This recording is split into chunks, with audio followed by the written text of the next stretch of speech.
Hey everyone, welcome to another Psychological Problems podcast with me, Sycra and Flavia. Me. And today we have a special guest who may be well known to you. His name is Bob Meatbag. That's me.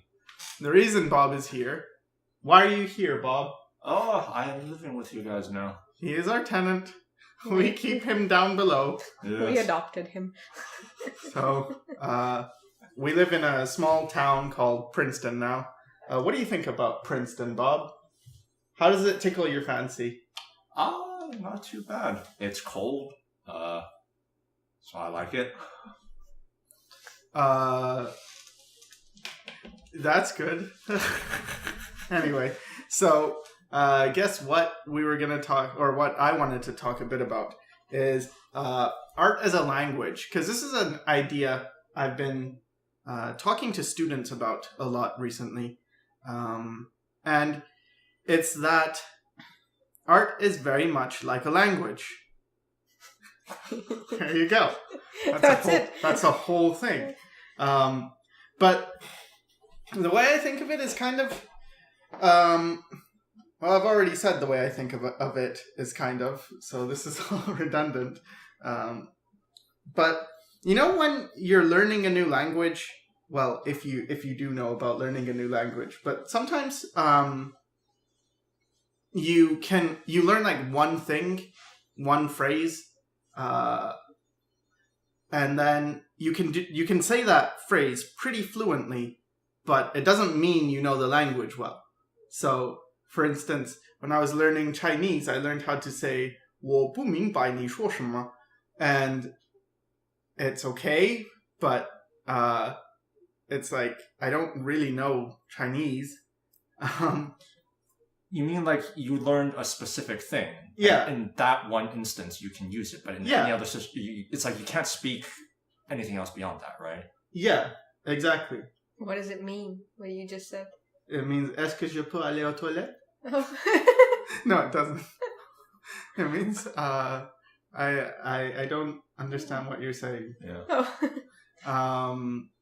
Anyway, so I was thinking about how this relates to art, and it relates to me in that I learned pretty early on how to draw like a side view face by, you know, the forehead, the line, you start at the forehead, you go down, you get the nose, then you get the lips, and then the chin. And I kind of memorized that.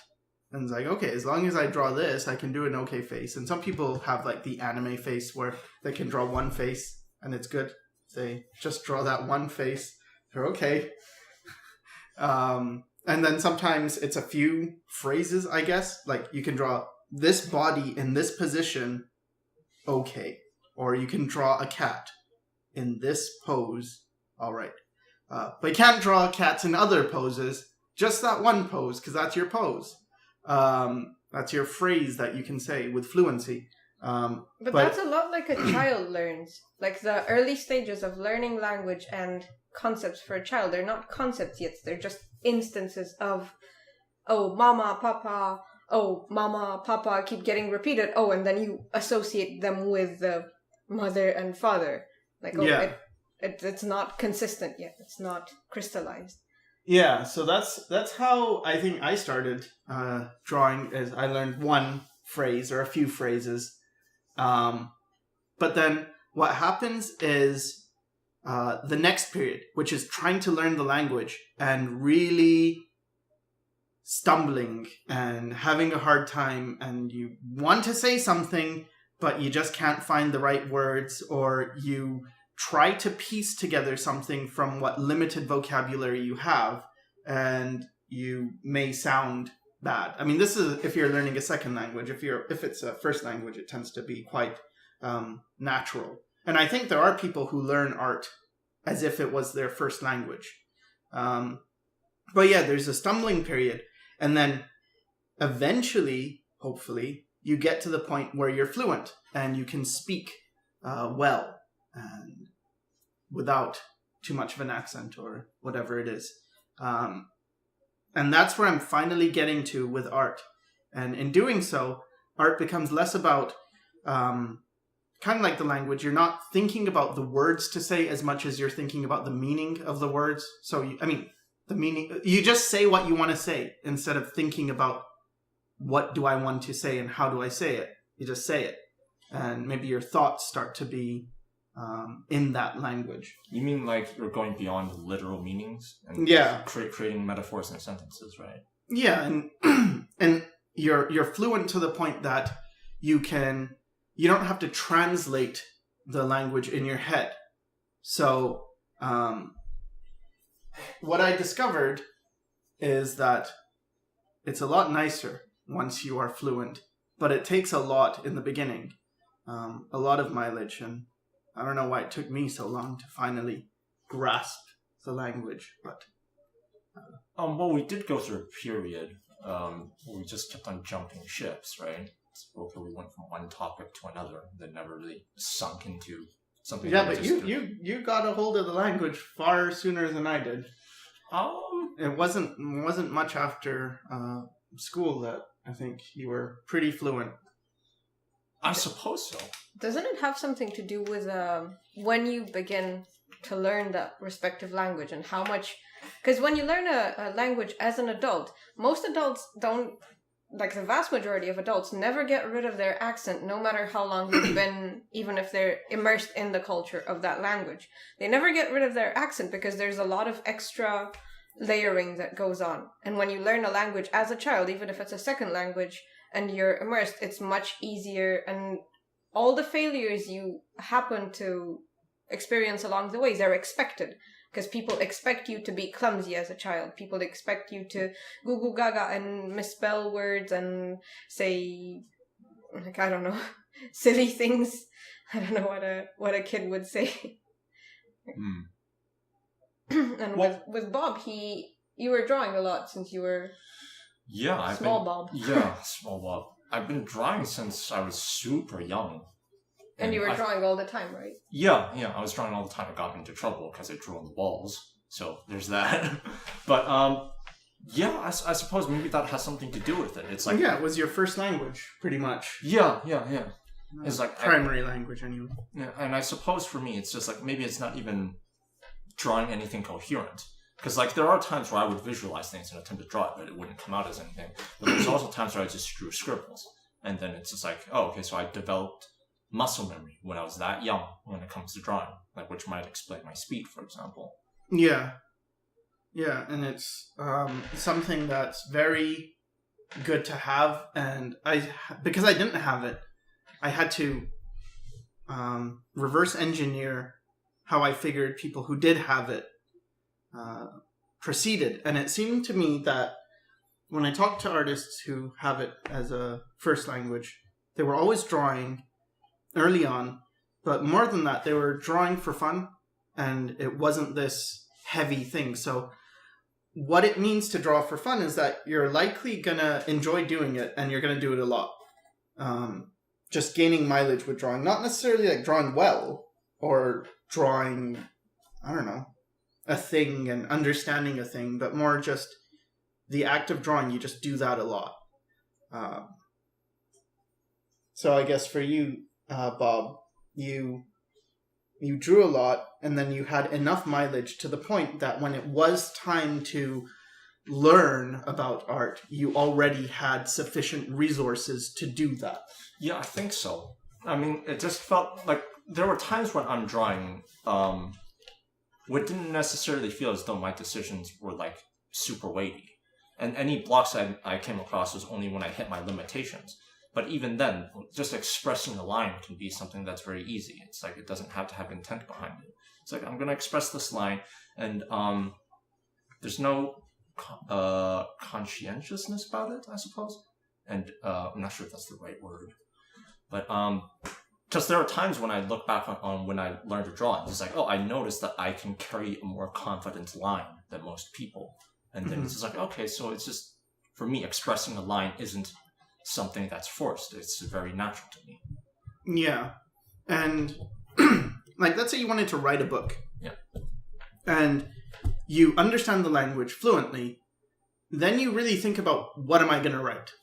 But if you're writing and you don't really know the language well, you're almost like a translator. You have to think of the thing you want to say, and then perhaps look up, how am I supposed to say that in this language, and then translate it. And I think that's something that I had, like I got to that point, where if I had reference in art, I could draw the thing pretty well, as long as I had reference. But if I didn't have reference, I was pretty much screwed.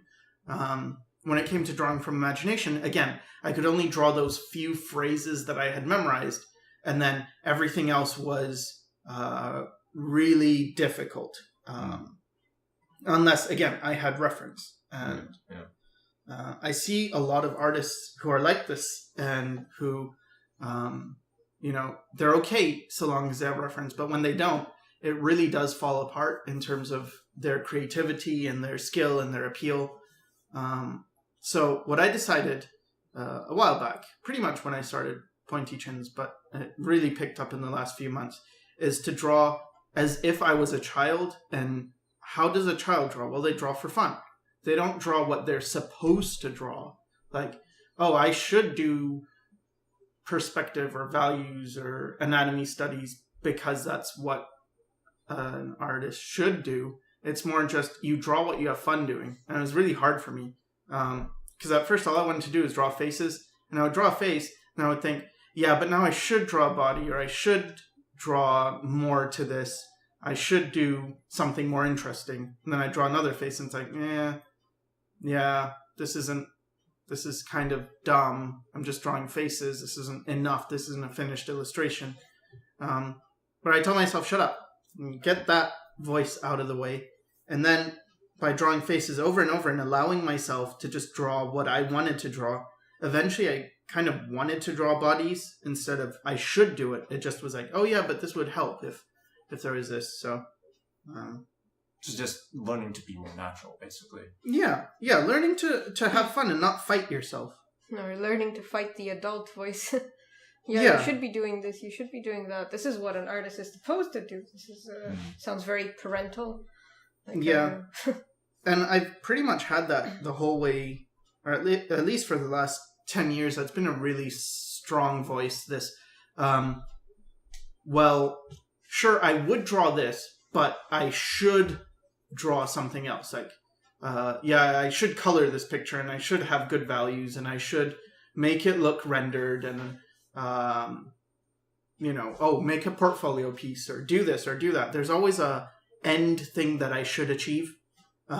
Recently, what I'm struggling with is this. So I got some core memberships in DeviantArt, like as gifts. And what they are is basically, it lets you do some special things in DeviantArt and post. And it's really nice. I'm really grateful to the people who gave me those. So thank you if you're listening. But at the same time, it's put this pressure on, like, oh yeah, so I should post, and I should post something good because I haven't posted in a while. And I should, it's all turned into like shoulds instead of what do I want to do. I think I know what you mean, because even with I think I've talked about this before, but just we have the expectation of thinking, well, certain things have been done before and this has proven successful. And then it also, the industry kind of has this as well. You're supposed to get a portfolio, you're supposed to make sure that your stuff is marketable and usable for companies. But in doing that, you don't really listen to yourself. And for me, even with my screaming faces, Sycra, you've told me many times, during VFS, it's like your screaming faces are trying to say something. You're trying to express something. Yeah. But I would never really listen to that. And we have this thing where it's just like our intuitive side has something to say.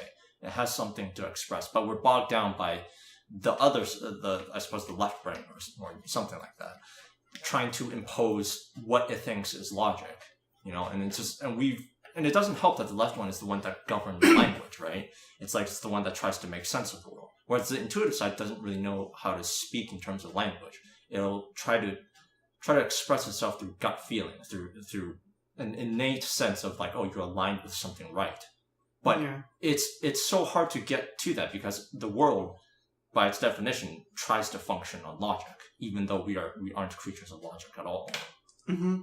And it's kind of like I feel like when you start, or when most people start and they want to have a career in art, it tends to be something pretty concrete. Like, I want to draw the thing I like. And then it quickly turns into, but I don't know if there's a thing that, like, I don't know if I could make a living off that. So then you look for the thing that you could make a living off, that you see other people making a living off. And then you go to that thing. So what I want to draw is, or what I want to be is, well, for me it would be, I just want to draw faces.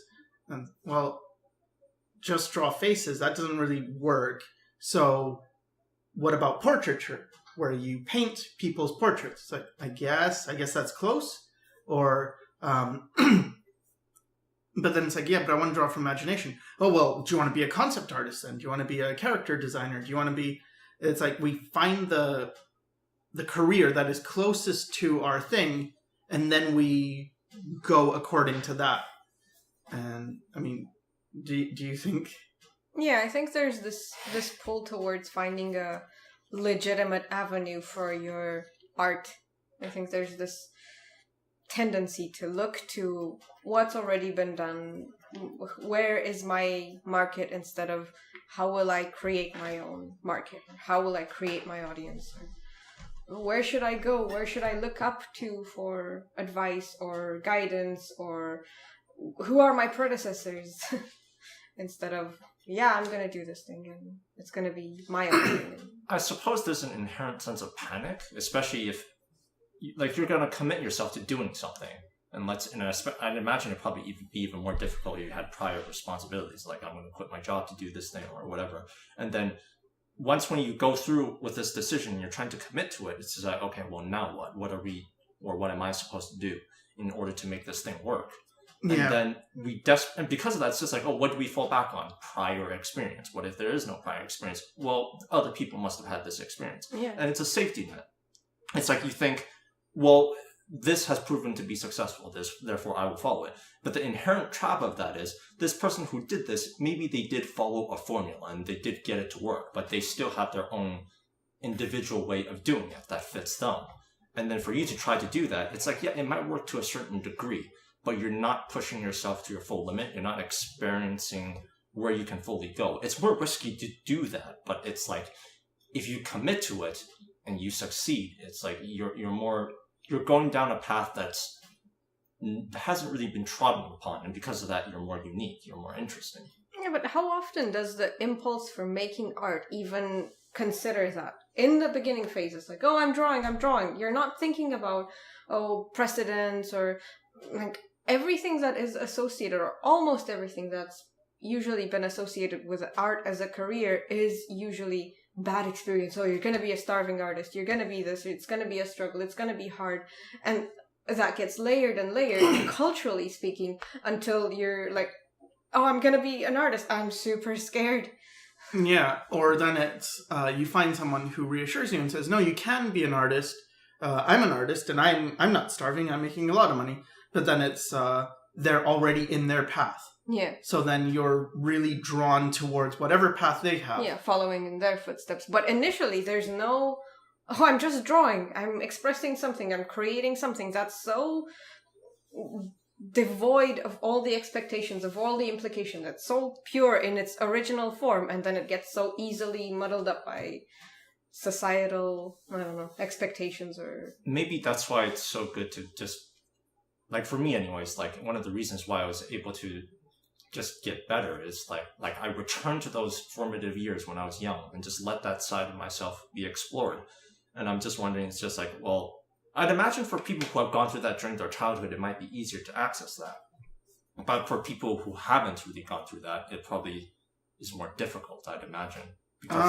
Not really. Really? No, it was fine. Once it was very similar to when you started drawing Screaming Faces and then you started evolving pretty quickly. Mm-hmm, mm-hmm. Like, okay, you were doing anatomy studies, you were doing all your studies at first, and you were evolving, but like, okay, because it's you were evolving faster than most people. Mm-hmm. However, when you started indulging your own, your desire to draw Screaming Faces, you improved drastically.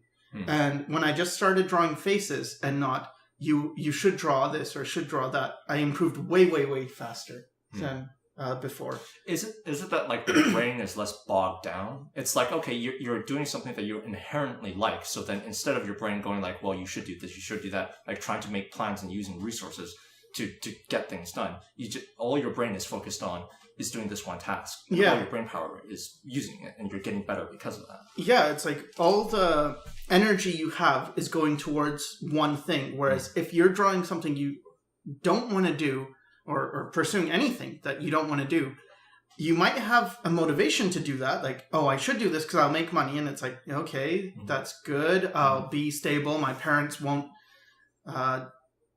think I'm a failure. Or my teacher who said I'll never make it, I'll show them. There's a degree of motivation in that. Like, sure, there's some energy for that. But then there's the huge amount of energy that's like, maybe it's unconscious, but it's like, I don't want to do this. I don't enjoy doing this. And so you're dragging this kid who's just dragging their feet, and it's slowing you down. It's like, whereas otherwise, if you're working with this child inside you, they're just running free. What is this? It's just child labor. Yeah, well, it's not labor if the kid's playing. I was thinking about it more like the Enterprise engines. Like, if they're aligned, if they're parallel, it's the most efficient way to get ahead. But if you angle them towards each other or away from each other... Yes. It's like the nacelles on the Enterprise. Yeah. If they're parallel, you'll go faster than if they're at an angle. Where no man has gone before. So, yeah. But I think when you're drawing, you're already committed to your inner child's goal of drawing. And when you're superimposing another goal, you're just adding more in another direction. So it takes away from whatever you have to spend, whatever you have to give to art. Yeah. It gives it to expectation and worry and fear and I don't know. Mm-hmm. So I think the moral of the story is feed your child. Go down the basement every once in a while and give her some breadcrumbs. Is that what we haven't been doing, Bob? Well, now you know, everybody. We've forgotten to do that. So, anyway, yeah. So do something that you really like. And then when you're studying other stuff, if you want to, it really helps if it's attached to that thing. So, again, I said I like drawing faces, but bodies are attached to that, so that's nice. I mean, not directly to the face. Not in Bob's drawings. Yeah, but like it's just easier to build off something you enjoy than to build off something you think you should be doing. And it's very common for me to talk to artists who have as their goal, I want to, and then they will say something like that is sort of like, I want to work on a big movie, or I want to be on the cover of a magazine or something like that, where it's kind of like, okay, but that doesn't say anything about you really as an individual. Whereas if it's just, I want to draw, I mean, whatever it is in your case, in my case, it's like, I want to draw faces and expressions and have life and personality. That's something. So yeah, that makes sense. So, with what's going on in the background, we have some drawing from you, Bob. Care to talk a little bit about that? What is this? Well, it's a comic idea that I've been doing. I'm not sure if you can see the top left corner title for what it says. It says "No Face Clown," and that's exactly what it is. I don't really have a proper title for it yet, but yeah, it's just an idea that I've had in my mind. I've had some images in my head that I've been wanting to draw. I haven't really thought of making it into a comic before, but I figured this would probably be a pretty good challenge just to see, it's like, okay, what's it like making a comic? What's it like just carrying it to its finishing point or something like that? And I've had a little bit of experience with comic before, and it's starting out from scratch, because before we did, I think Sycra and I did a comic and we worked off a script, but this time I'm pretty much developing it on my own. So it's challenging because you have to organize everything. You have to go, okay, what does the character look like? If there's going to be characters in the background, what do they look like? And basically, I'm just exploring ideas. But I also have to be careful with the ideas because like one idea might lead off into a dozen other ideas, and then it might just go on forever. So there's a point where I have to figure out, it's like, okay, at what point is this just impractical or impractical? And, that's basically what I'm doing with this. So I guess you guys are getting a sneak peek with the drawings. Yeah. Are you gonna do anything with this comic? Are you? Yeah, I'm probably gonna post some of the images on DeviantArt. I think I might show more behind the scenes with the Patreon or something like that, just to see how that goes. Fancy. Yeah, fancy. So, the way you're doing it, is this, like, you haven't started from a script, so you're just kind of winging it, right? Yeah, well, because I don't really know what's the proper way of doing it, but I figured instead of just looking up what's the proper way of doing it, it's like, okay, let me just start off and I'll organize it on the fly, I suppose. So, okay, figure out what works and figure out what doesn't. And when I hit a block, it's like, okay, where do I go from here? That's when it's like, oh, and now it's time to go back to the notes. Now it's time to organize things instead of just trying to draw it out with thumbnails or concepts and that kind of stuff. Yeah, I think that's a pretty neglected thing, is drawing, like, taking a risk and screwing up is good in a way, especially when you're starting, because you get a crash course in what to do and what mistakes you make or what you need help on. Yeah. I suppose that's a pretty good way of going into the idea of consequence, because we fear consequence so much. Or at least me, I fear consequence quite a bit. That I try to avoid it. But in doing so, you kind of deprive yourself of a lesson, I guess. I'm sure there's lots of people out there who tell you, it's like, no, you need to fail and stuff like that. In this case, it's like, so yeah, I need to find out. It's just like, okay, what's going to work, what's not going to work when I'm doing this. And then that way, I don't know, just learn more just by doing it yourself. Because the impulse these days for me, and I think for a lot of other people, is to just go online. You go online, you search for all the answers, and then you try to look for the one that, you think works for you, or you cherry picked. And it's very tempting to do that, but once again, you're depriving yourself of going through the mistakes yourself. Just figuring out, it's like, okay, I tried this, it failed, I tried this, I succeeded. And you get a lot of intuitive nuance from this, I suppose. Yeah. Yeah, I think it's probably one of the worst things about all this information is just that it's hard to rely on your own instincts because there's someone else who has actual knowledge and experience who you could just learn from rather than going through it yourself. And it almost seems dumb to try yourself because, well, why bother when you can just look up a tutorial of someone who actually knows what they're doing? Yeah. That's kind of a trap, right? Yeah. It's like, okay, you think you've gotten this knowledge, and it's like you don't understand. You haven't stored that into your deep subconscious part of the brain. It's like it's not in your muscle memory. It's not in your subconsciousness. It's in your conscious mind, and you think you feel as though you've learned something, but really you haven't. You just think you did. And you have to apply that knowledge in order for it to sink in. It's not that different from that learning of expressions that you were mentioning, right? What do you mean? When you're learning a language you learn an expression and you can use that expression and like you can't really the single wield phrase, the language, but you don't really know. Yeah, you can't operate with the tool because it's not your tool. It's sort of like if somebody gave an Aboriginal high-end smartphone. You haven't gotten through all the stages to know how to use that tool. That means something different in Canada. What? Well, we have Aboriginals, but they're normal people. They're not like Aboriginals? Yeah. That's what they're called. The natives are called Aboriginal people. I thought they were the ones in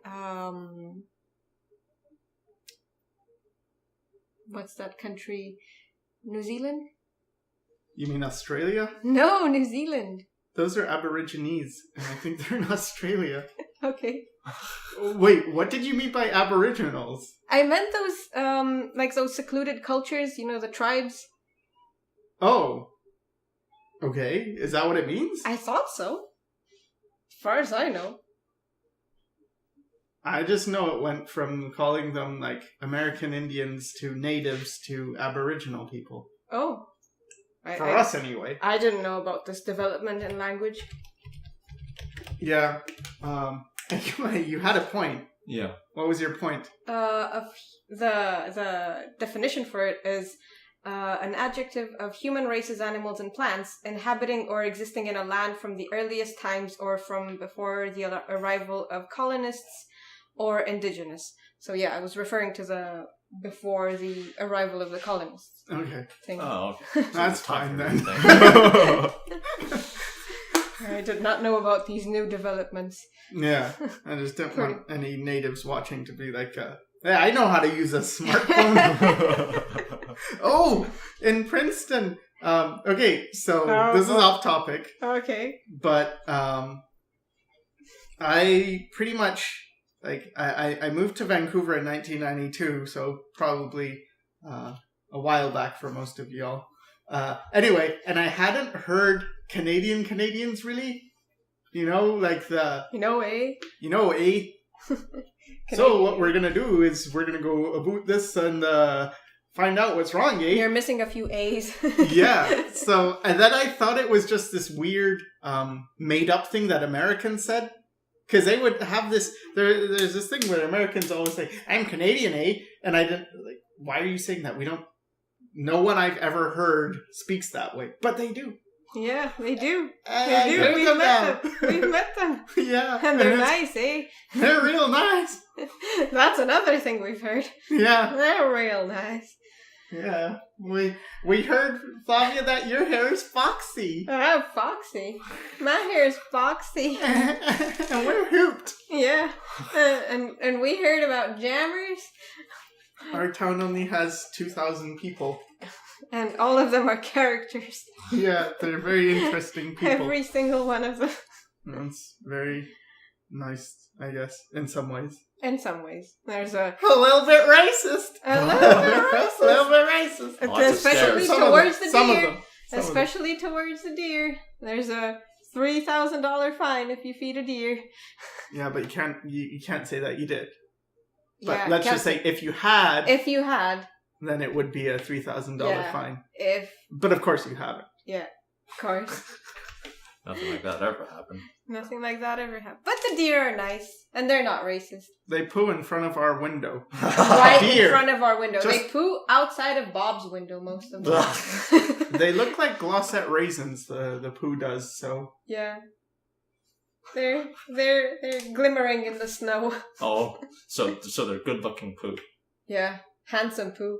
I didn't say that. I said they look like Glossette raisins. Raisins. Okay. Whatever. Anyway, so what were you talking about? Art stuff? Art stuff? You mean like deer? No, we were talking about how before the Aboriginals, there were tools that you don't know how to use because you have watched videos of somebody figuring out an art problem before figuring out yourself the same art problem. Yeah, that's pretty much it. Just, basically figure stuff out yourself. Go online less. Do what you like. Less. Do what you like, even if it means you have a job that you don't for a while. That pays off. Yeah. Good lessons. I think the more you know, the less you can say, other than keep doing this or remember to be yourself, or just gets reduced more and more to like axioms. Yeah.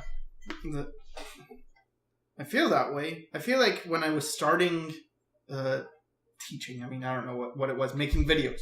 When I started making videos, I felt like, I have so much to tell everybody. Oh, no, thanks. But now, I feel like I have nothing to say to anybody besides just draw. It's like, how do you get better? Draw. Yeah, but I want to paint. Yeah, draw. Everything is just draw. And then I've drawn. Keep drawing. Keep drawing. It's not enough. It's not enough. Draw more. Yeah. You're just gonna be that guy. Yeah. But at the same time, that's really all I can think. It's like when I look at their work, it's usually, if left to their own devices and people are just drawing, it's like, yeah, keep drawing. However, I do have some people who are following this. Like on the Sycra.net forum, there are people who are just doing this. They're just drawing for fun. And I'll give a special shout out to Teleporte, who is, he has a sketchbook on the forum. And a bunch of guys, Kozlik and others, they're just drawing their butts off. And they're on. Drawing their butts on. What does it mean? Oh, They're you draw drawing your own butt. Yeah. Yeah, Jeff. No. You gotta figure out how to do that. Sorry.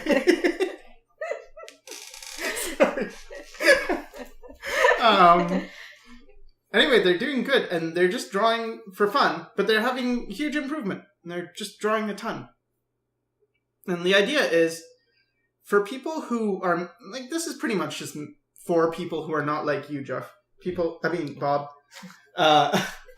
People who don't have that accumulated mileage. If you want to, the first thing I would say before learning anatomy and proportions and perspective and all of that fundamentals is draw for fun enough that you're comfortable with it. Put the fun back in fundamentals. Yeah. And stop putting the dumb in fundamentals. And mental. Yeah, mental. That was my next thing. It's like, oh, you either put the fun in or you just have the mental. I'm having fun. I'm having dumb. I'm having mental. Jokes. Yeah, I think that's maybe just having it as a habit. You know, just like drawings. It's not even something that you think it's like, oh, I have to do drawing today. So, no, I'm just going to do drawing. It's like, make it into a habit. Make it into something you just do. When it's something fun, you'll do it a lot. And then do the whole, okay, now I'm going to learn stuff as well. Yeah. Because, of course, you need to do that. You need the fundamentals. I'm really afraid of all the things I say now because I'm worried about style is important. Then everyone like, how do I get it? I'm trying to get a style now. Yeah, some people will get it tattooed on their back. Style is important, and then you're like, no, I mean fun. It's like, there's no more room on my back for this. Because what I mean is not forsake the fundamentals, but make sure fun is in the front of fundamentals. I gotcha. There's a game that Sycra likes to play. Whenever one of us tries to drink something, he's like, oh, make you laugh. Yeah, and the outcome of that is that we will both die of dehydration. But I don't. It's not. That's how you say, got your Bob. skeleton. Who is that skeleton?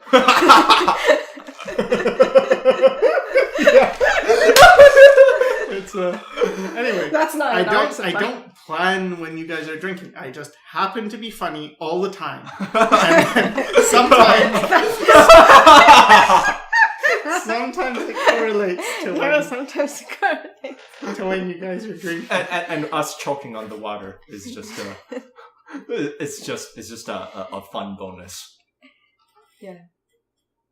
Yeah. But you're very quiet. No more laughing, Bob. Okay. Well, I was thinking, like, do you choke on water or you drown on water? Technically, you choke. But I suppose if you're submerged, it's drowning. You drown. Yeah. It has to be overwhelming water, right? Overwhelming water. I didn't get it. Water overwhelming. Oh, StarCraft thing, I think. Yeah. All right. So back to art topics. What were we saying before? Something about fundamentals, habit. Oh yeah. I think both of us have gotten this thing where people come up to us and go like, oh, hey, we need you to critique us or something. And then they show you their drawing. You can tell. It's like, oh, you don't draw very often, do you? And then it's just, Yeah. Draw a lot. Draw a ton. Draw so much that it stops being fun. No.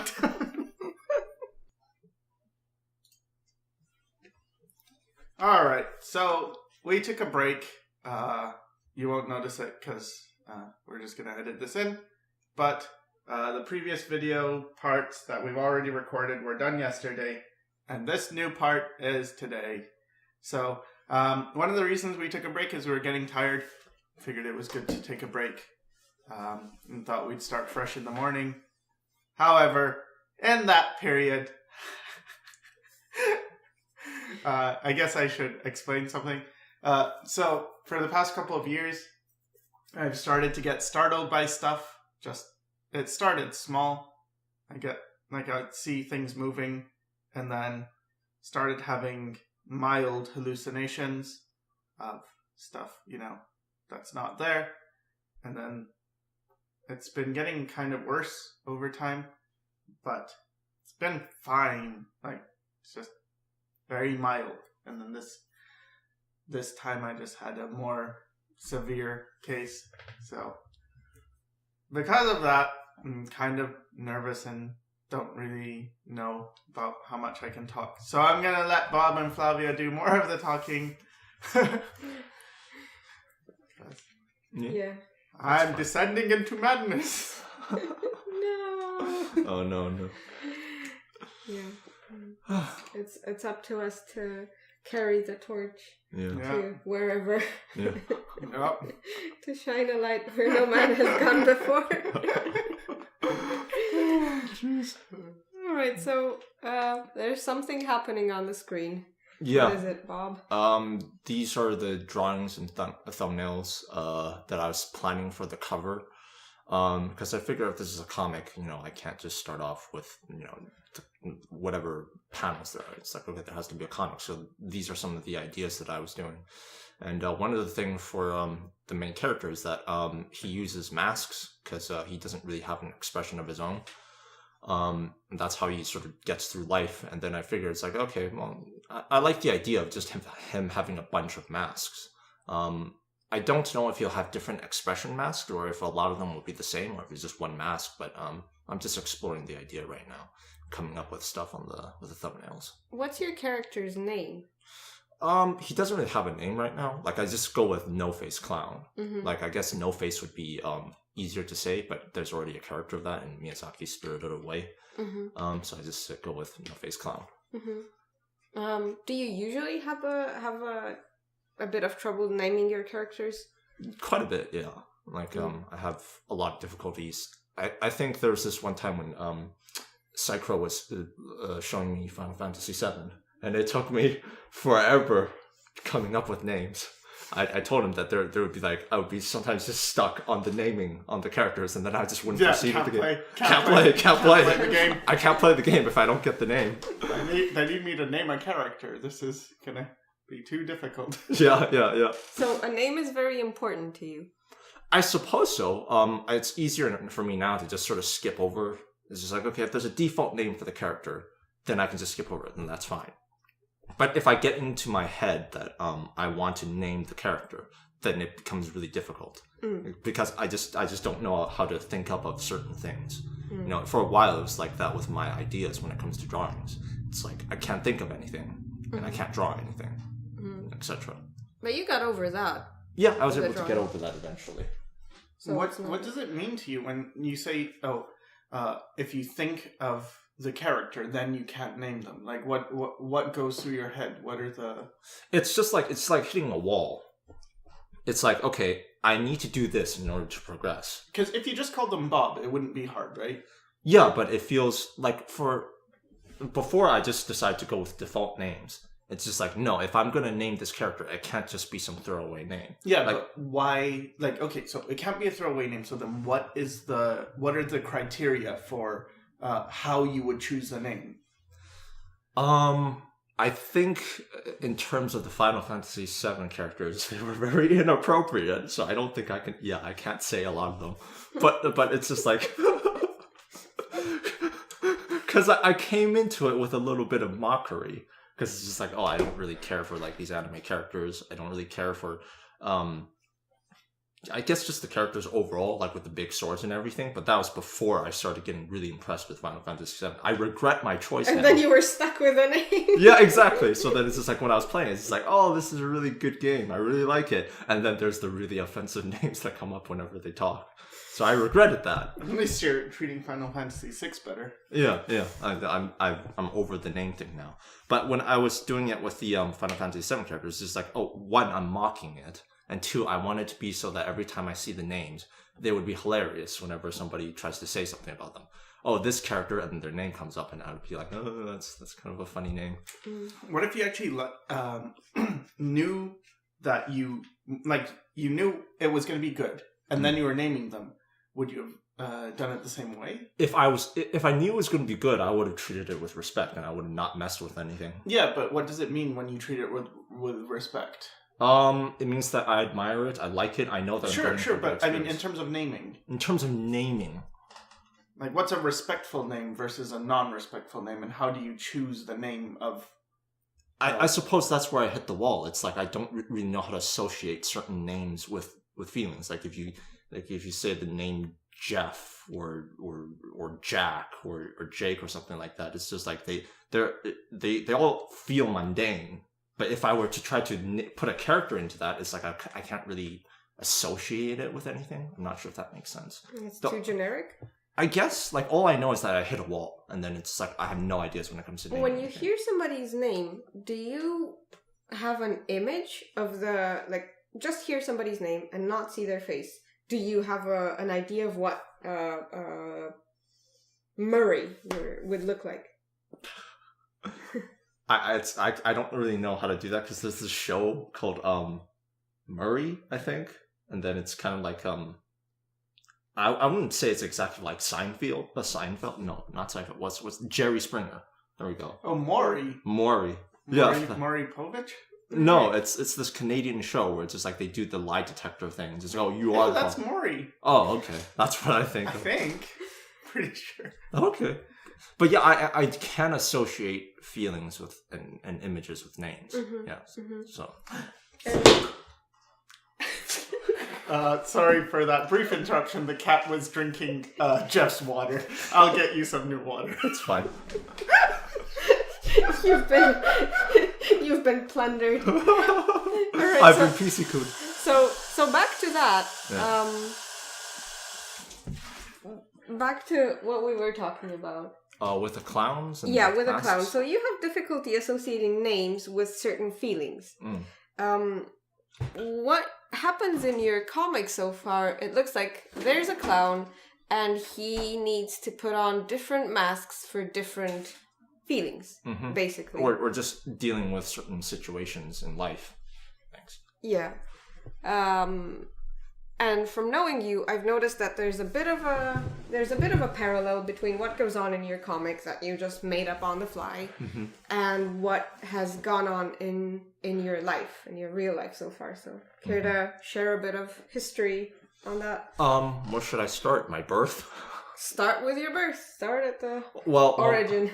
Well, my parents, they went through a very intimate process. And thus, I was conceived. Can you describe the process? But anyways, so they had me. I'm a pretty tall person, like far above the average height, and the cats. But yeah, I'm pretty big, so when I was getting ready to be born, I was too big to... You were packing your suitcases. Yeah. And I was too big to come out the normal way, through the normal entrance, so they had to cut me out through my mother's belly. I don't know, something happened, so apparently I was in there for longer than I was supposed to be. I don't know if there are any adverse effects, but apparently, like, I came out and then they took me out and then they do the bum smacking thing and I didn't really cry. I was kind of like, I was very weak or something like that. Oh, I thought you were just stoic like you usually are. I'm not gonna cry. No, I'm not gonna do anything. But yeah, that's how that happened. And apparently things were pretty normal for a little while. And then I think when I was 2 years old or something, my parents, they were off to work. And then I was apparently crawling through the kitchen. I pulled something and then boiling hot water hit my face. And then my grandmother was there at the time. And basically I got pretty intense burns. I got rushed to the hospital and everything. They had to give me a lot of doses of penicillin. So maybe that's why I'm allergic to penicillin. Yeah, and then the way they treated me was apparently, like, I have no memory of this, but apparently it was very painful. Every time they changed bandages, they'd be ripping off skin from my face. It was apparently so painful that, like, my grip was able to draw blood from my father's arm. After that, yeah, I guess it affected my parents pretty badly. And I know my grandmother mentioned that she wanted to kill herself because of the shame, because my father started yelling at my grandmother. And from there, I guess that's just sort of how life was. Like, I don't remember any pains. Like, I don't remember anything happening during that time. I do know that especially when I was really young in China, I really did not like warm temperatures or hot water.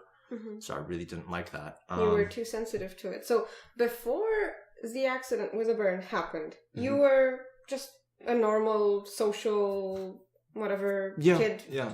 I was very normal from what I've Do you remember being more extroverted or more introverted? Before or after? Before. No memory. And then my parents don't really know much either. Mm. So, let's say you were pretty, like, on your way to being either an extrovert or an introvert. You were being a sort of mainstream character. Mm-hmm. And then after the burn, you had to deal with a lot of pain, a lot of anxiety in your family, a lot of shame, guilt, and just trauma. Mm-hmm. But you don't remember any of the pain. No. However, in your images, since you started drawing the screaming faces a couple of years back, or more than a couple of years back, how long has it been since you've been drawing? As long as I can remember, really. I've always been drawing screaming faces.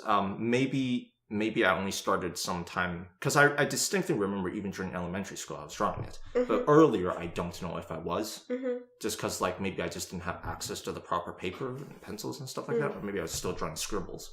But so in the past years, it's not just that you've started drawing screaming faces, but that you've started giving them more airtime. Yeah. So your consciousness doesn't seem to hang on to the pain, but your unconscious and subconscious seem to just be churning it out, the screams that you never got to remember. So yeah, that's how it was. That I remember my parents talking about how before I seemed like a very normal, active baby, but after I got very skinny, and I guess I was just more morose, just like, not as active as I used to be. But I think during that time I was a pretty active kid. Like, I tried to play with other kids and everything, but it's just socially I never got along with them. I think even then I was missing a lot of social cues about what was going on. Yeah, because I remember you showed us a picture of you during the hospital time, and we noticed that you had a light in your eye and you were, like, more just normal. I think maybe because there's this other girl that got pretty bad burns as well. Mm-hmm. So maybe it was the fact that I was with other kids and then I was playing around. But there was shortly after that, maybe even a year or so later, you saw pictures of me and the light was kind of already gone in the eyes. The stone-faced Bob had emerged. Yeah. So yeah, that's that. I remember my parents fighting a lot, Sometimes to the point of physical stuff. Mm-hmm. It wasn't very often, but it would get pretty intense. So you were exposed to violence, just physical, verbal. A lot of it was verbal.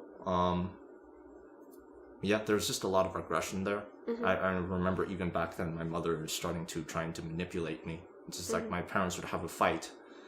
There'd be a lot of tension, and then my mother would just bring me out to maybe the staircase or something, because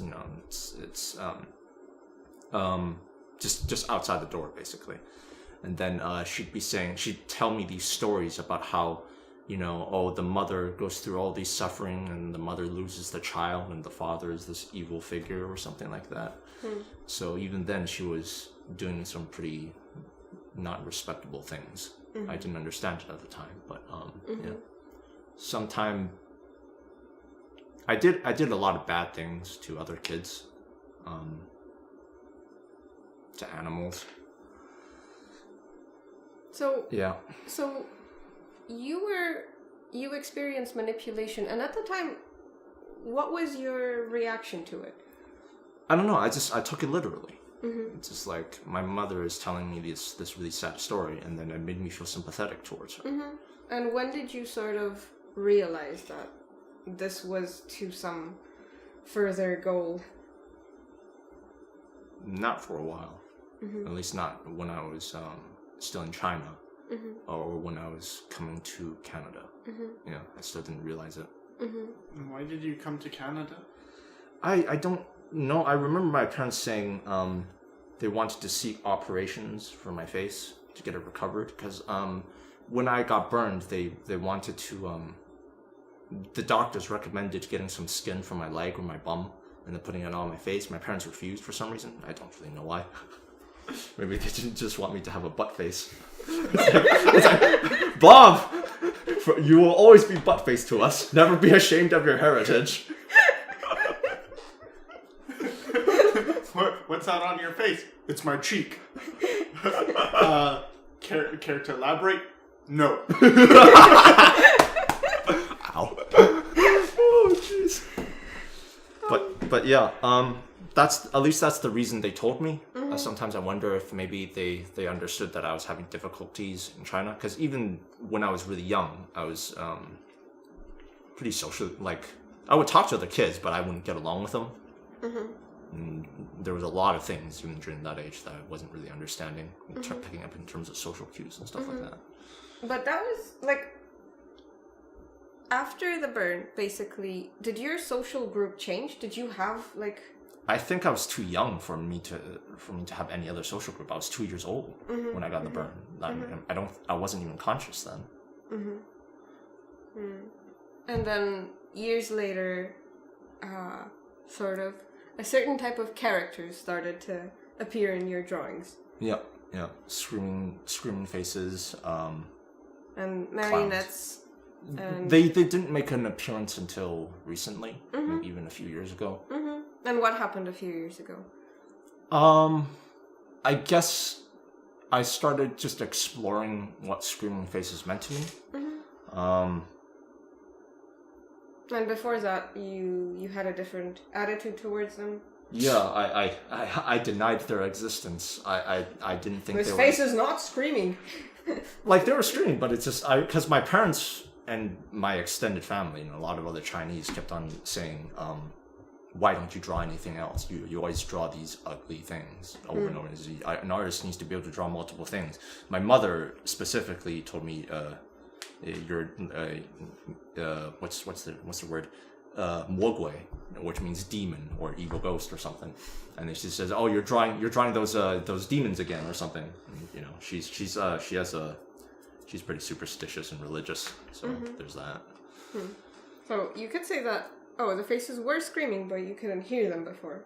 I suppose so. I mean, I just didn't think they were important. I just thought they were just repetitive. It's like, oh, this is all I know how to draw. This is there's nothing special about this. If I'm going to be an artist, I need to do things other than my screaming faces. Yeah, and from the outside looking in, it's like, oh, here's my friend Bob, and all he draws are screaming faces. This might mean something. Yeah. Yeah, I tried to bring it up. That didn't go well. Yeah, I denied it quite strongly. Hey Jeff, Bob, why are you drawing screaming faces? Where do you think these come from?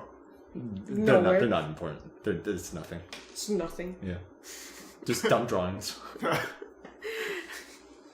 And then a couple of years back, or a few years ago, you started doing more and more, and then you started exploring just with the art, or did you start to think more about things as well?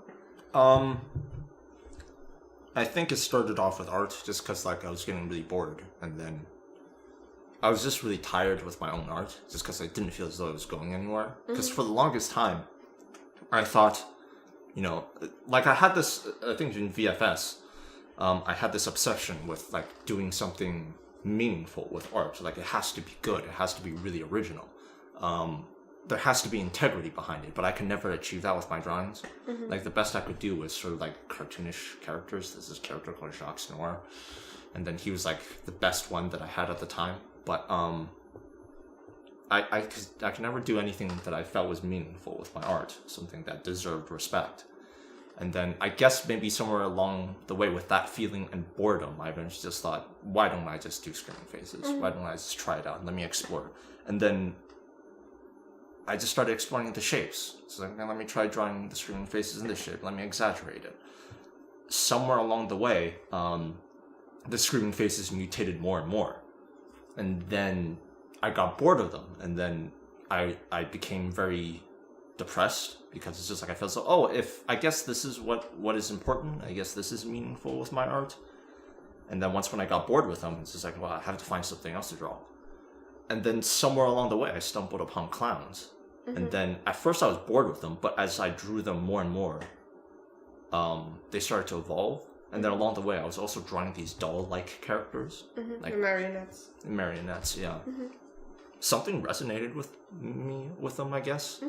I suppose that once again it has something to do with my life. Yeah, there's a lot of symbolism that links what has gone on with you. Because I know you tend to have low self-esteem, and you tend to sort of make a joke out of yourself before anything else. Like the first butt of the joke is gonna be you. Oh, I'm this, I'm that, I'm not good. I might as well make a funny movement, and that relates very well to the clowns.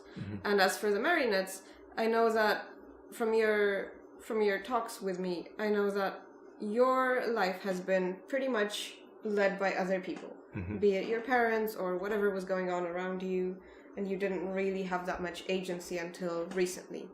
And when I met you, you were doing the screaming faces, and you were doing those triptychs with the screaming faces, and then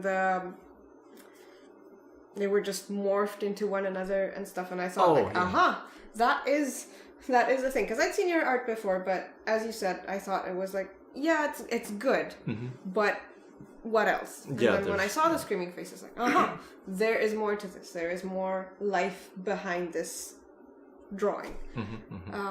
And as you showed us your sketchbook more and more, they sort of morphed into getting more features, getting bodies, getting like, before they were sort of like fetuses, screaming fetuses, because they had no real body, or if they did, it was very atrophied.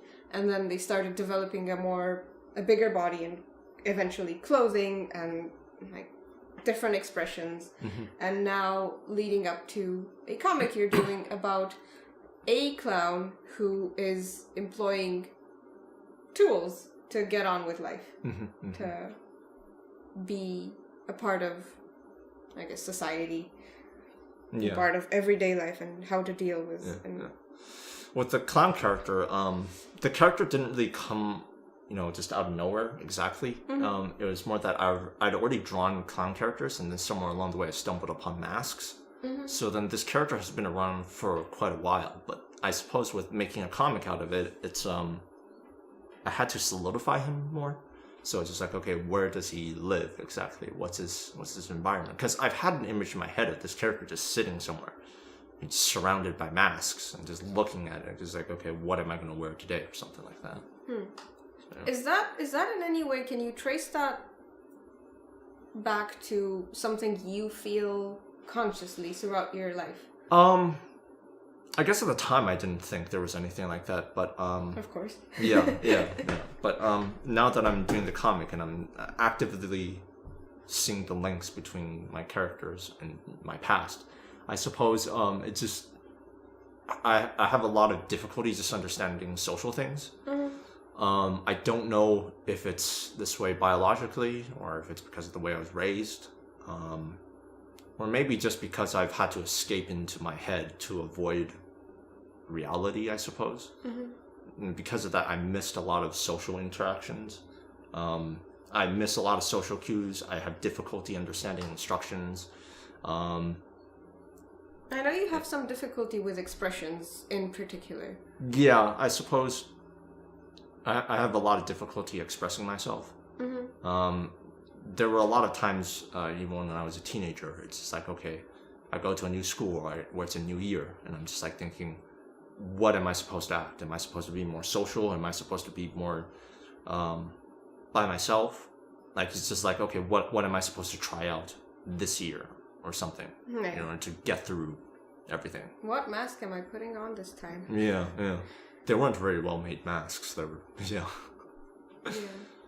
But yeah.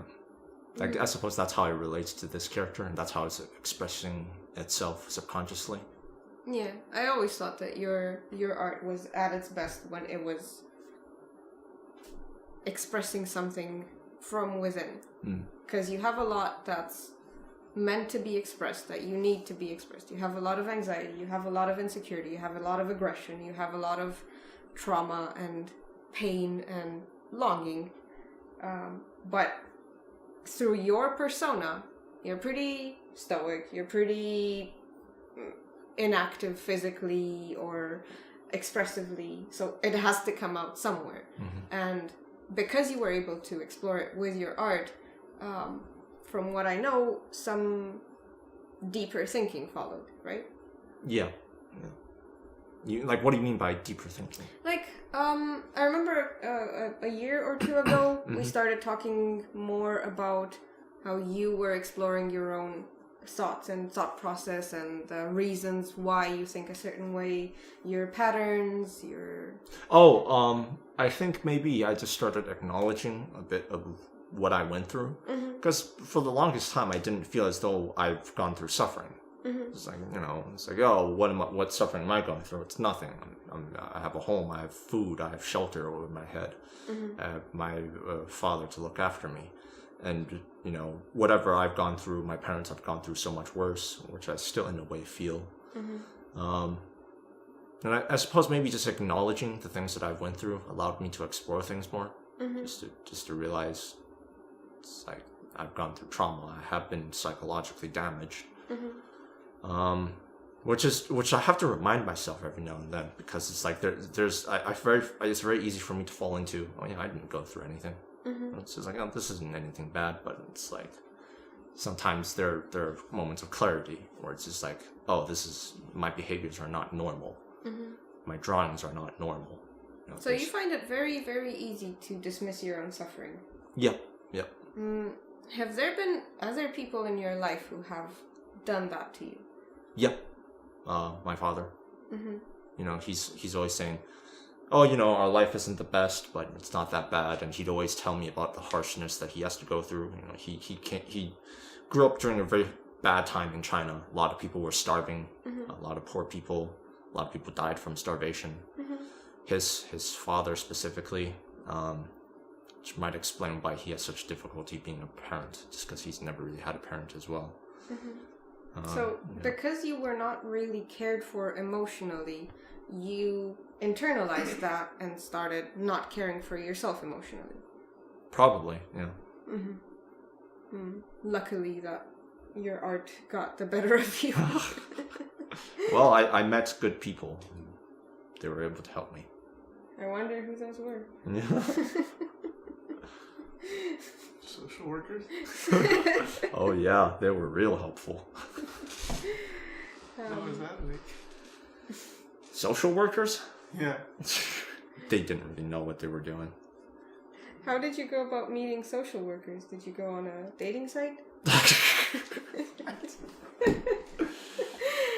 Well, I never realized this, but even during elementary school, there were signs that apparently I was not normal. Because I was drawing screaming faces and violent stuff, and then people noticed, and I started talking to social workers, and then they would just ask me, "Oh, how are things? You know, are you okay?" And then we started having these therapy talks. I didn't think of anything at the time. I just thought, "Oh, I'm just talking to this person. Oh, I get to vent out my dumb kid things." Which really weren't anything all that exciting. Did it help at the time? I don't think so, because I didn't know what I was going through. I was pretty ignorant and very immature for my age. I was very Were you dismissing your own suffering back then as well? As I don't think I even knew I was suffering. It was just normal. You know, coming to Canada, parents splitting up, my mother being crazy, for a lack of a better word. I just thought that was just oh, that's just these things are happening. There's no significance behind them. So yeah, that's a very detached way, or seemingly detached way of looking at it. But if you look at your inner turmoil, it's no, it's very active. It's very active and reactive and very sensitive to that. Yeah. However, on the outside, it's oh, things were happening, you're very dissociated from your life. Oh, I suppose maybe it had to do with just I was told by you guys, basically, that it's just oh, moving to another country is already pretty damaging. Yeah. And there were always things happening around me that I had no control over. And in China, there was one point where my mother left and went to, I guess, the States. She wanted to go to the States first, but she failed and she ended up in Canada. But for me, it was just my mother's gone. What the fuck? What's going on? I had a parent, I had a mother, and now she's gone. How old were you? I don't know, 3, 4. She came back once for a little while, and then I got pretty happy. And then after a little while, she left, and I was just what the hell? You know, she's here now, she's gone. What's going on here? How long was she gone for the first time? I don't know. I didn't really know how to keep track of time back then. It was just just things were happening, and then I just go through with things. So, yeah, she was gone, and then by the time we finally, my father and I finally made it to Canada, I was pretty detached from my mother. Just whereas before I had a pretty strong emotional response, now I didn't. She just ran up to me and started hugging me, and it's oh, there's this woman hugging me. What's going on? I don't feel anything. And then pretty soon after that, things got kind of bad between the friends. Yeah.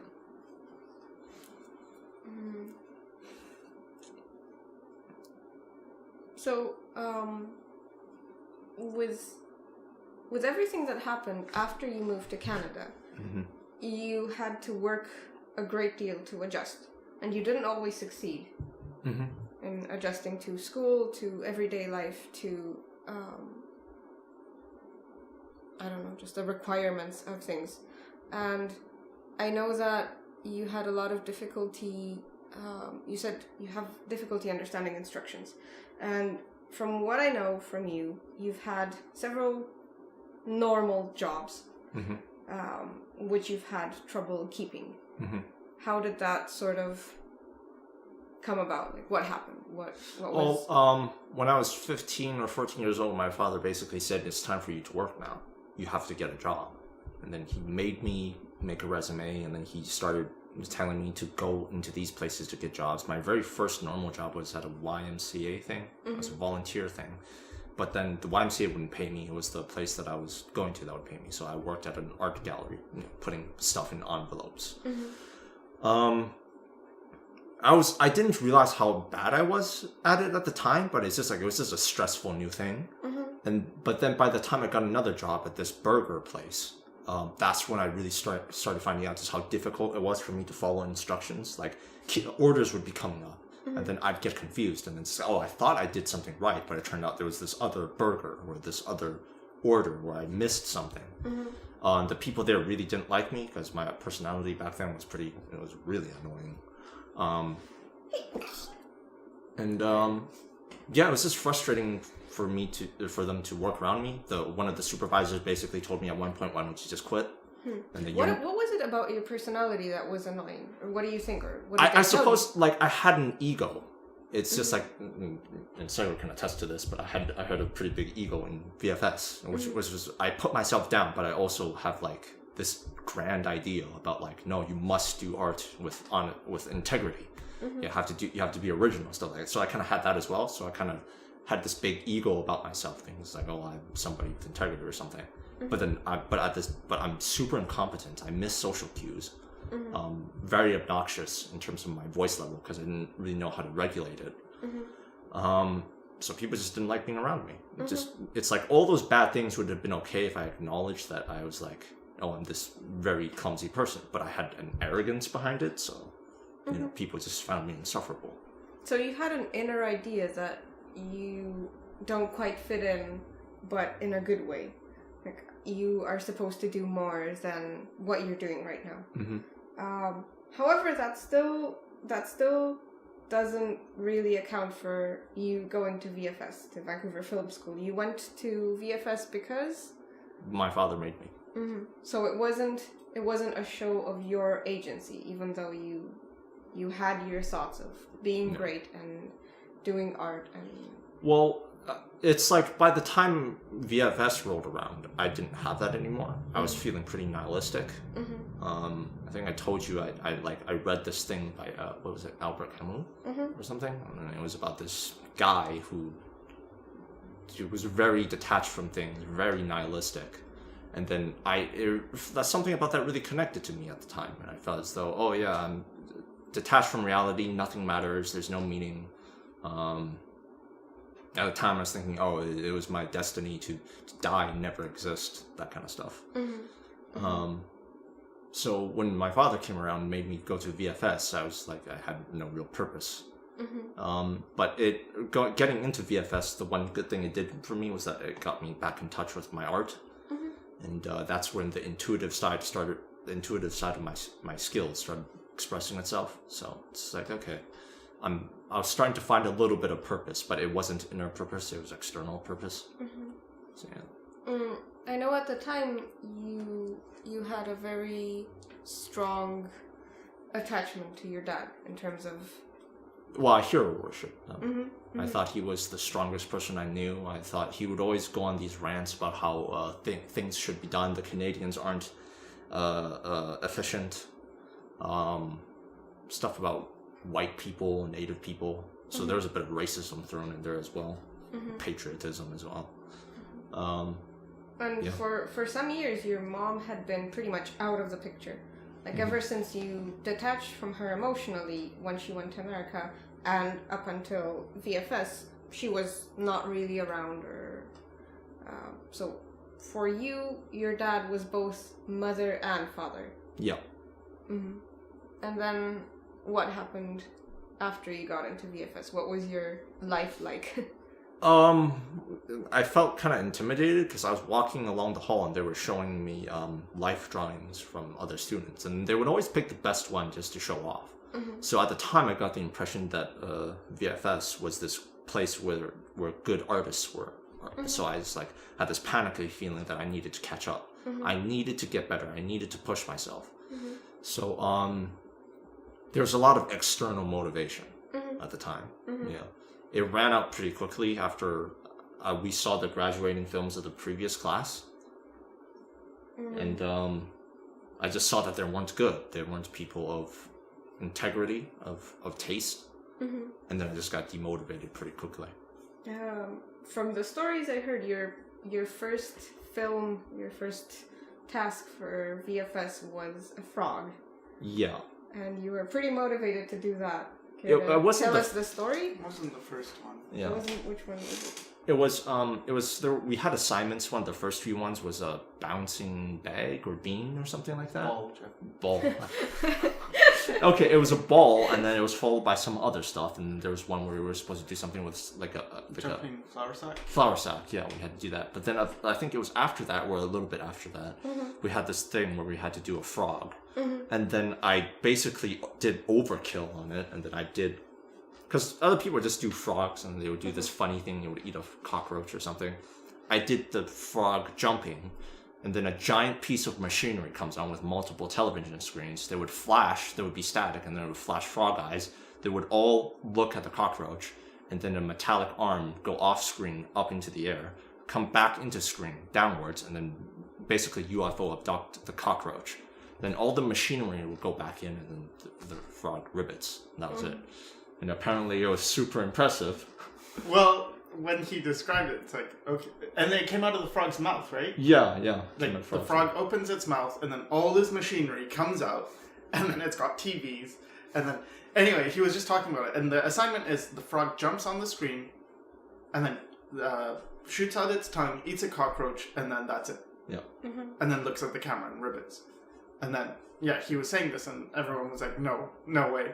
Like, there's... I think someone, was it Zen who bet you that you wouldn't be able to do No, it was one of the supervisors. Yeah, someone bet you that you wouldn't be able, like, there's no way you could do that. Yeah, they put money on it, and I'm just like, fuck you, I'm gonna do it. Yeah, and then he did it. Yeah. It was like, what? And before this, you weren't really standing out in class that much. Your work was like, because I remember the first time I saw your work, you had done like Avengers stuff. Yeah, some stuff with Thor. I did start getting your attention when I started doing some of the compositions. Yeah. And people were really impressed with some of my shots for some reason. I never understood why. And because they were good. They got, for some of them I could say, yeah, okay, I can see why. But for one, they got really impressed with one that I felt was though it was just clunky and unreadable. But then they really liked it. I still don't understand why. But yeah, apparently I was starting after I started doing my own things. I started getting attention. And then after the frog, that really solidified my status for a while. Was that the first time somebody activated your ego in VFS? Somebody challenged your ego and you were able to prove? I think that was one of the big ones. There were times, because like, you know, there's usually one or two art kids in schools, and then people would be impressed by them, and usually I was known as the art kid. And then whenever I started drawing, especially my classmates, people would crowd around me and was like, oh, what are you drawing? That kind of stuff. But this time, I think it was more significant because I was around what at the time what I perceived as other artists, peers, equals. Yeah. Oh. What is so in a way, that sort of put you from just a passive position to a more active role. Yeah. Mm-hmm. But then afterwards, you fizzled out. Yeah. That's the thing with external motivation. It's like, you can burn bright pretty quickly and pretty strongly, but after a while, you might like I don't know. It's just whether it can be, external motivation can be taken away pretty quickly. Just whether it be because you run out of energy, or because of just, I don't know. At the time, I was talking like I talked about this previous class. I saw their graduating film, and they were bad. They were really bad. Oh yeah, I forgot. Like we would be watching like previous films made by like 2 or 5 years ago, and I'd just be there saying, "This is garbage. What is this shit?" And then all my classmates would get really pissed off at me, saying, "Why are you making fun of these pieces of art? What are you doing?" And I was pretty vocal about my opinion as well. I got Sycra into deep shit because he was associating with me. We basically became the class pariahs. Yeah. Yeah. I dragged him into yeah. Oh, Bob. Yeah. The joys of being... And I didn't even say anything bad about the work. It's just because I was your friend. You know what? You were his friend, but he didn't think you were going to be friends. Yeah. Yeah, so how I met Bob is... we had this orientation in the beginning of the school year where all the kids got together, and then we were told, I don't remember what she was, the program coordinator or something. Yeah. Yeah, she gave a speech, and it was this dark room, and I remember looking at everyone, and then I saw Bob, this tall Chinese guy, and he looked super stone-faced, and I knew inside that this is going to be my friend. Yeah. And then it was very yes, Bob is going to be my... Well. Anyway, he's gonna be my friend, and I want to be friends with this guy.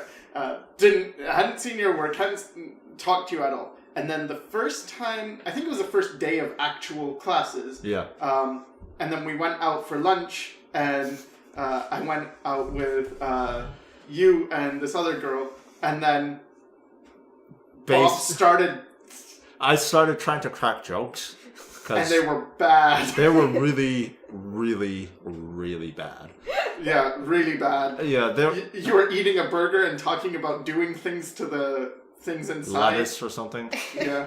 And the thing was, throughout all this time, like my father's basically always telling me, "Oh, you're supposed," because he acts like this big extrovert and this really charismatic guy, and he's always telling me, "Oh, you have to do this because you got nothing to lose. You got nothing to lose." No, I had plenty to lose. Yeah, then I just got this impression of you, like, it didn't feel right. Didn't feel like that's what you were, but it was very like, I don't want to be friends with you that anymore. much. Yeah. It's like, this doesn't feel right. Yeah. But then it was still like a thing. You're still the guy still who tall. wanted. You're still tall. You're still Chinese. Well, that wasn't it. It wasn't it. It was the aura. There was like an aura of I gravitate towards people with mental problems. Right, Flavia? Yeah. Sure do. Sure do. I usually I can sense. I don't know. I guess it's just picking up. You can smell their fear. I guess it resonates with me. Like, oh, you're someone who has suffered. And I've suffered, so... We can suffer together. Yeah, there's a connection. Whereas, especially when I was young, when I saw people who were, like, happy or smiling, I felt pissed off at them. Like, what's there to be happy with? Have you not lived life? Like, why are you smiling? Yeah. You're stupid. Yeah. This is stupid. So, yeah. And then after I started... I would get along with Bob, and he would say these things of like, oh, this is shit. And then it's like, I kind of understood his point of view. Yeah. But at the same time, in the beginning, I was friends with everyone. And I had to hold back from laughing. But it's kind of like, oh, I kind of see your point here. I kind of find this funny. And then everyone else is getting pissed off, and I kind of find this funny too. You goaded me! You goaded me! You goaded me! You were like, yes! Tell them how it is! Well, to a point! To a point, yeah. I still understood both sides. Yeah. Then Like, I can see how this is someone working really hard, and this is admirable, and they're doing this well. Yeah. But then it's like, you're just sitting there judging, and this is really funny. Yeah. And I think people can tell sometimes when I'm building up to it, right? I'm sitting there, I just have this face, I get pissed off. I saw, like, there were a few classmates who got really sensitive to you. Yeah. Like, shut up, stop talking. Yeah. They just tell me to shut up. It's just like, stop making fun of these people, Stop it. Yeah, stop it. Stop. It's just like, I don't like. It's like they don't like me being negative or something. But I just didn't give a shit. It's like, how can you not see this as garbage? Yeah. Then anyway. Sorry, I just remembered some things you told me as well. Like what? Like when you're like, oh yeah, before this I went to Emily Carr and I saw their life drawings. They would destroy you. Yeah. They would destroy you. Yeah, I was pretty black and white in my opinions. And it's just like, I just thought I knew everything. Because like I guess I picked up a little bit of that from my father.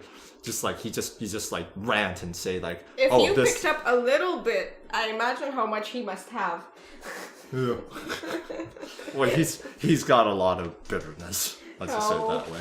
Oh, Bob. But anyway, it turned out okay. Turned out okay. I guess. Turned out 2 arms, 2 legs. Oh yeah, we're talking about being friends. Yeah. And then it was an acting class where we're working together. Yeah. And I thought we were already friends. Yeah. And then I was talking about how we keep in touch after school or something. And I was having none of that. Shut down. Yeah, no, probably after we'll never talk again. Yeah. Why? Oh, that hurt. I had to drag Bob into being my friend. You're my friend. You're my friend. I was kicking and screaming, no, I'm not your friend. And then like you. you. And then you met me. Yeah. Wonderful. Yeah, That was easier. Yeah. That was easier. It took me less to call you my friend. Yeah. My friend. Friends for life, yo. But now here we are. Yeah. And there you stand. Yeah. So Bob, apparently you have trouble making friends. Yeah. Is there anything else you have trouble with in your day-to-day life? Well, I have trouble understanding social cues and other subtleties. What somebody might say to me, I might end up interpreting as something else, or they tell me something and I think I understand it, but later on I find out that I didn't understand it. So that creates a lot of misunderstandings. That happens a lot during work, so I might end up getting instructions, but I might get it wrong, and the people that are supposed to be working or supervising me get annoyed. In one case, I had a pretty bad misunderstanding with a friend. He was making a joke at my expense, but I didn't take it as a joke. I took it seriously because I thought that they were serious.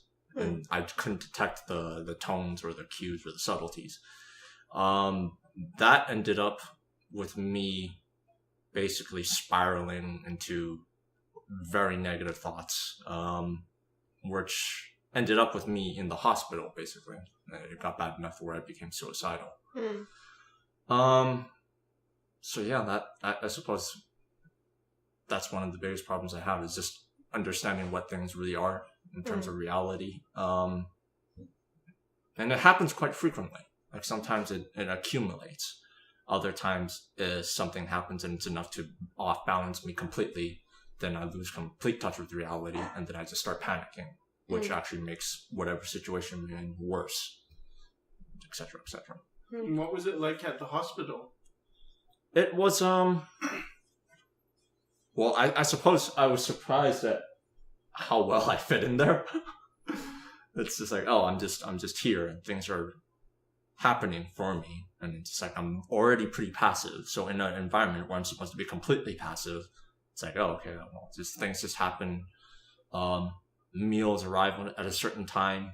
You're supposed to go to sleep at a certain time, and then it's just like, oh, okay, it's fine. It's kind of boring. The feeling is that the people there don't really know what they're doing a lot of the times, especially when they're talking to patients. They would ask repetitive questions every day. It's like, do you feel safe today? And it's like, yeah, okay. That kind of stuff, yeah. So in the hospital, while you were there, you were diagnosed with Asperger's, right? Yeah. Do you... The thing with the diagnosis was that I was very surprised at how quickly they sort of diagnosed me with that, because I wasn't under the impression that you're supposed to go through a significant amount of testing. They also slap on the ADHD thing a lot. I think that's pretty rampant with, I don't know, I guess Western society. I'm not sure what it's like in Europe. I'm not sure if they do that, but in America and Canada, at least, it seems to be pretty frequent that they'll try to put you into ADHD. But yeah, they diagnosed me with Asperger's, which is something that I don't think I really agree with. I can certainly see why they would, but when I think about it, it's just like they didn't really talk to me as if like they're trying to find out what the diagnosis is. They just came up with like, well, it's most likely he's this, therefore everything, all the problems that he has, everything he describes, we're going to view it as an Asperger thing. Do you know why? Do you know what the cues were that led them to this diagnosis? I don't know. Maybe I was just describing my experiences with difficulties understanding social stuff, and they just came up with the idea of just being Asperger's. They said, "Oh, most likely you're kind of autistic or something like that." Yeah, you're on the spectrum, but you're high functioning. Yeah. They said that exactly, actually. Afterwards, when I was what's the word? Released from the hospital? Discharged, there we go. When I was discharged, they sent me to a BC Children's Hospital, and they diagnosed me there. but it was the same feeling. They were already looking for the Asperger's thing, and they just said, "Oh, most likely you have Asperger's," and that's what it felt like. They were already they were ready to put me into this box, and yeah, because the cues, the check marks they were following were, you, as you said, you had trouble regulating your volume of voice. You have difficulty reading expressions or manifesting expressions. You have a more or less monotonous flow of voice, especially when talking about your own story, about emotional things.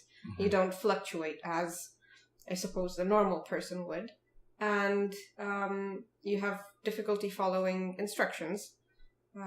Unless they're very in a specific type of thing. And I suppose if they knew about your drawings, they might have, like, oh, you do repetitive things, you draw things obsessively and stuff. I told them, it's like, oh, what do you do with art? And it's like, well, I'm studying anatomy right now. And they took that as me obsessively drawing anatomy. Oh, that's pretty funny. Yeah. Which you did. I did. How many thousands of arms did you draw? Yeah, but it's like... I was doing it because I became obsessed with trying to get into anatomy. It's like, oh, I need to do something to improve. But then they took that mentality as pure obsession. Yeah, I've seen this a few times, even in my own experience with Romanian psychologists, when they will look at an artist, and an artist is studying anatomy, like drawing skeletons, drawing muscles, and they will categorize that as a morbid obsession. Like, oh, if you do a bunch of studies, like if you do 20 studies, if you do an iterative approach to the skeleton, you show this to a psychologist, or if they just browse through your things, they would, like some of them, especially the older ones, are in a mindset to think, no, you have morbid thoughts, you have obsessive thoughts, you have violent tendency, and... So Bob would have a fetish for flayed arms? Yeah. I guess that's what they thought, or something like that. Yeah. He really likes arms, but without the skin. Yeah. No skin at all. Yeah, he's obsessed with torture or something. Yeah. Granted, if they looked at the rest of your art, well, if they looked, that's the least of the problem. If they looked at the rest of my art, then they came up with like, oh, you're obsessed with disturbing things, and it's just like, okay, fine, but they didn't. They didn't look at my drawings. They didn't say, oh, do you have any drawings to show?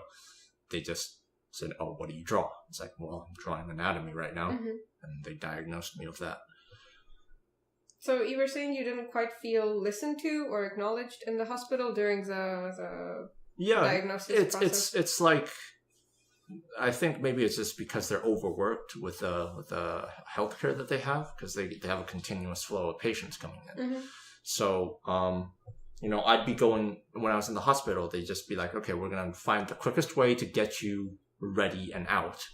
So we can have another patient come in because we think you're fine. And then they discharged me. I was recommended to the people that assess the Asperger's thing.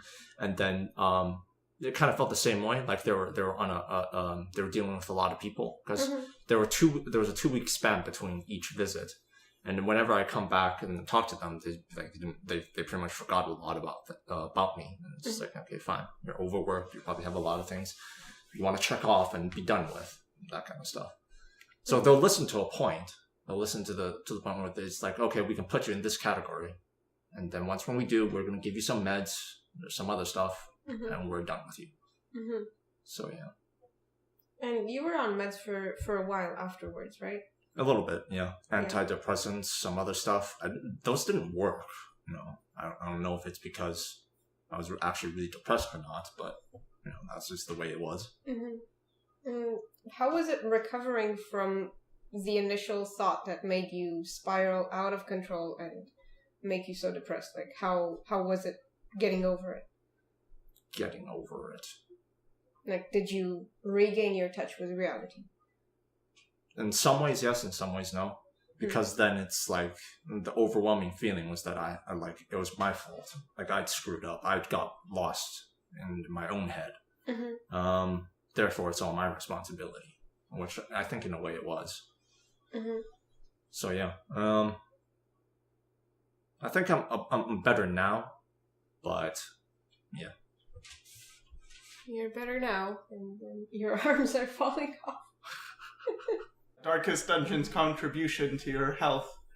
Do you want to talk a bit about that? Like, because I know for most people they might consider, oh, you just really like this video game. But from hearing you talk about it, it sounds a bit different. So what do you like about Darkest Dungeon? Probably just a power trip. Like, the format of Darkest Dungeon is pretty easy to understand. Like, for me, it wasn't that much of a hurdle. I guess because before buying it, I saw walkthroughs, and then people were already playing it, and then I saw how they were doing it, and it's like, oh, I think I can do better than these people. So, I decided to get the game, and then got really into it. And the thing that I really like about Darkest Dungeon is just, I think I said it before, power trip. And basically, I feel like I'm in control in video games, and the other one is escapism, which I've always had in video games, just because I have trouble handling reality. Reality is depressing for me. But in video games, things are kind of marked out to be pretty easy. It's like you have a goal, you have something you want to achieve, you have fun while doing it, which life doesn't really give you a lot of the times. So with Darkest Dungeon, it was just basically that. I'm in control, and even when I'm out of control, I can eventually gain control really easily. Yeah, I guess that's it. I just became obsessed with it. It became a place of comfort for me to go into, because I hadn't played video games for very much when I've gotten serious about art. So then when I got into it, it's like, oh, I like it here. I forgot about this. Mm-hmm. So even when the pain started showing up in my arms, it's just like, oh no, this is the joy that I get from being in this place is more powerful than the pain, to the point where eventually the pain impedes me playing the game and my work. And it's like, oh, okay, I gotta stop. This cannot go on. Yeah, now you're pretty much only drawing traditionally. Yep. Well, at least there's that. It's nice to see you drawing again, and I mean, you've been drawing for a while, but it's nice to see you on video drawing again. Yeah. Well, I suppose the good thing about just being screwed over in terms of digitally is that drawing traditionally seems to really suit me. There's more, I've always experienced this with digital, is that there's a level of disconnectedness, I guess. I'm not even sure if that's a word, but that's what it feels like. Whereas on traditional, you get everything. You get the sensation of pressure of pen against the paper. You get to feel everything happening in real time. There's no barrier with a computer, and you might not be able to do as many fast things on the computer, but on traditional, there's more sensory information. So that's what I like about it. But even going back to the whole power trip thing with Darkest Dungeon, even when I was young, like in China and stuff like that, I've had a bit of problems with it, like the fact that I would abuse my childhood friends physically and emotionally. Looking back on it, I can kind of understand why. Like, coming from a point as a baby, I was put through immense pain, and I'm not even conscious at that point, so I don't get a choice to say. I couldn't even say I don't want this pain. I could only scream. So I suppose that sort of manifested itself into sort of a sadistic side of me. Like, there is a part of me that enjoys hurting people, and it's something that I think I've gotten used to, but or gotten over. But it's like I can still remember it being there, which is something I'm not proud of.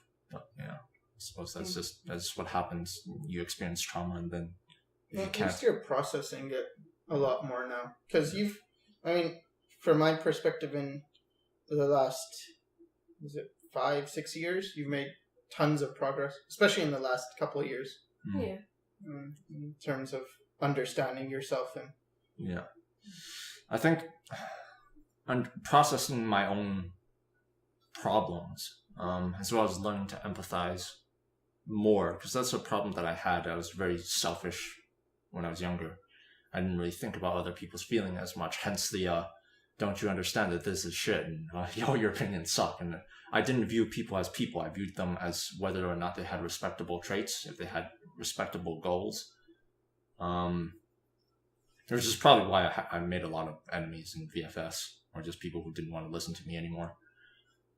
But Yeah. Now that I've understood, it's just like I don't want to really hurt people anymore. Like I still want to pursue a goal of creating quality, and inevitably that will cause a difference in opinion. But I don't want to do it out of maliciousness anymore, which is sort of a power trip thing. Oh, I have a better opinion than this person, therefore I'm superior to you. I can hurt you in any way because you don't understand how important it is to do something. It's no longer really like that. Well, at least I hope it is. Well, yeah, that's good. Well, this is a pretty heavy. It started out quite light and ended quite heavy. Yeah. But yeah, thanks for sharing, Bob. Yeah, no problem. Thanks for helping get to the bottom of it, Flavia. It's one of the things that I really believe in, is that art and psychology are very, very connected. And often it's something I encounter a lot of resistance against, mostly from artists, when you bring up stuff like that. Like, oh, why do you draw this? I've gotten a lot of almost hostile, like, what do you mean I just like it? I just like it. That's it. Or, no, there's no special reason for it. I'm hoping, a lot of denial. Yeah, I'm hoping that at least in a few cases, it, like with your story, Bob, with mine, maybe with yours, Flavia, one day, it exposes that all the things we do, the things we draw, the things we prefer, they come from some place. And when you understand that, it gives you at least a degree of choice in the matter, where you know, okay, so this is who I am, and this is why I do the things I do. I think that's one of the best ways of just creating more honest work. Yeah. Yeah, is because a lot of the times when I see or listen to other artists talk about why they like doing the things that they do, it's on a very surface level. Yeah. I like it because of this TV show, and if they examine it, it's just like, oh, it's because I saw it as a kid and I really enjoyed it as a kid. So then what's the emotion you're expressing? Well, you're expressing nostalgia. You might be expressing your tastes, but it doesn't really go beyond that. But once, even so, there is like, why this show and not another show? Yeah, and there's also the layer of you're expressing nostalgia, but if you're an adult and you're expressing overly expressing nostalgia, it means that within your adult life there isn't much to ground you in it, and therefore you're going back to your childhood and like keep going back to a time where things were better. Therefore, by contrast, something is wrong in the present. It's like, why that time? What did you have at that time that you're nostalgic about? Did you have more safety? Did you have more care around you? Were you taken care of? Did you have less responsibility? Like, what could be the reasons that you're going back to that moment in time that is frozen in an ideal state? Yeah. I think it's because they don't, I don't know, maybe it's because they don't have access to a psychologist, but or at least a good one, because there are psychologists, but they might not actually know what they're talking about. But they don't. The question isn't really asked, like you pointed out, why they return to whatever show or something in that moment and period of time of their childhood. They don't really ask that. They just express their taste. I like this show, therefore fan art. I like this thing, therefore monsters and orcs or that kind of stuff. It usually doesn't take long to scratch beneath the surface and discover there's more there than what they're saying. Mm-hmm. Even a comment such as, I don't like this show, and then someone replying with, oh, you're ruining my childhood. It's like, why would that ruin your childhood, but what was it that made this so special to you at that period? And oftentimes I've asked people similar questions, and the answers can be pretty telling. Like, oh, well, at that time, maybe my school life or my home life was pretty bad. Maybe my parents were getting divorced or something, and I remember watching that show, and I really liked it. And it's like, oh, that might have been your escape. That was something you poured all your heart into. And then when someone casually demeans it, it's a feeling of, oh, you're taking away something from me. And I think it's good to be understanding of stuff like that, but it's much better to be the person who, when you understand your own childhood, why you prefer things, what it means for you. And when you do that, you can kind of capitalize on it. So for you, Bob, it's you like drawing, or I don't know, do you like drawing screaming faces, or do you just draw screaming faces? In the past, I just drew screaming faces, but recently, I think you saw one of my sketchbooks, and then I just went through a period of these figures without noses. They just have pits for eyes, and they're just this wide gaping mouth that's screaming. Yeah. When I draw that, it's like it feels familiar, like I can feel the scream, if that makes any sense. And I ended up going through this thing where it's just like the mouth becomes wider and wider, and it's just screaming louder and louder, and it's just like, no, the scream needs to be larger. It needs to be even larger. Like as I'm saying it, I'm feeling it. It's like I can feel the scream. It's a physical reaction. And they seem, at least from what I've seen, to be very disconnected from bone. Like the jaw is not so connected. I don't feel the jaw underneath. Yeah, it's weird. It's almost like to the point where it's just like there's no jaw there at all. It's just this blob of flesh, and it can just open up and. Which is pretty similar to what you went through with your burn. Yeah. Yeah. I suppose scar tissue. Yeah. Or at least, I don't know, because like there was a point where it's like even when I was drawing the screams, I can also feel the strain on the bones. But it just feels as though if I put a bone there, it's like the scream isn't enough. It's not intense enough with the bone there. Mm-hmm. It needs to be more. It needs to be more intense. And et cetera, et cetera. Yeah. So, yeah, pretty much, guess that wraps it up. Thanks again for Bob and Flavia. Yeah. Joining me on this psychological adventure. And to everyone else, I hope this helped, and thanks for watching. It's done.